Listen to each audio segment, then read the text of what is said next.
We are embarking on a new journey on the flag carrier itself, PIA, short for Pakistan International Airlines. It isn't just any flight, but we are flying up north to Gilgit. En route, we will fly past the world's highest mountains.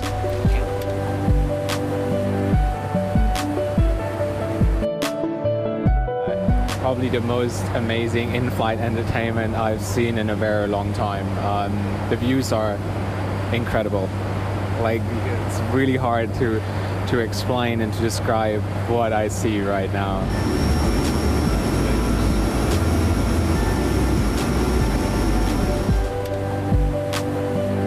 Yeah, and this is it, the ATR, just in the background with this beautiful backdrop of mountains. It is just incredible.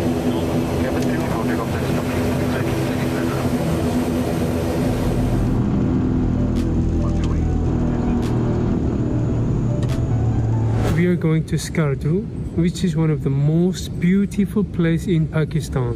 Chalo. Ladies and gentlemen, we are flying over Naran now, and the mountain on the right of it, Malaga Parbat, at 17,300 feet. We are arriving at the Skardu airport. It takes only an hour from Lahore. We just arrived in Skardu.